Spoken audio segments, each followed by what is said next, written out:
নমস্কার বন্ধুরা, সৃষ্টি সাহা কিচেন উইথ ভিলেজ ফুডে আপনাদের সবাইকে স্বাগত। আজকে আমি রান্না করব চাল কুমড়ো দিয়ে চিংড়ি মাছ দিয়ে। দেখুন আমি কিভাবে রান্না করি। প্রথমে কড়াইতে তেল দিয়ে দিয়েছি আর তাতে দিয়ে দিচ্ছি মেথি।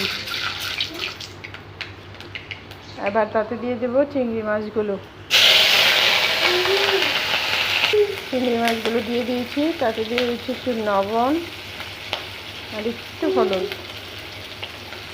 মাছগুলোকে ভেজে নিচ্ছি।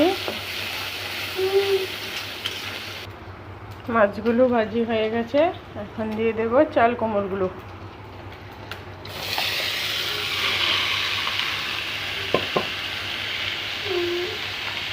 চাল কুমড়োগুলো দিয়ে এখন নাড়াচাড়া দিয়ে দিচ্ছি।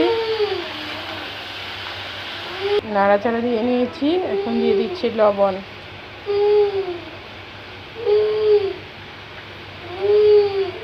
লবণটা দিয়ে দিয়েছি, এখন আবার ভালো করে নাড়াচাড়া করে দেব। এই দেখুন লবণটা দেওয়া কিছুক্ষণ পর এটা থেকে তরকারিটা মজে এসেছে আস্তে আস্তে। এটা থেকে জল উঠে গেছে। এখন এটাতে দিয়ে দেব কাঁচা লঙ্কা কুচি। আমি কয়েকটা কাঁচা লঙ্কা এখানে কুচি করে নিয়েছি, মাঝখান দিয়ে ফেলে এবার এগুলোকে দিয়ে নাড়াচাড়া দেব। দিয়ে আরও 10 মিনিট এভাবে রান্না করব, যতক্ষণ পর্যন্ত জলটা আর একটু না টানছে।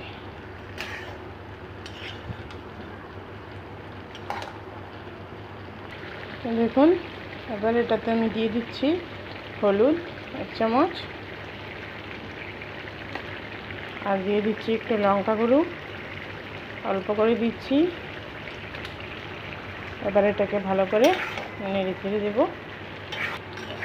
আমি এটাতে কোনো রকম ঢাকা দিইনি, কারণ ঢাকা দিলে এটা থেকে আরও বেশি জল উঠে যেত, তরকারিটা আরও বেশি মজে যেত।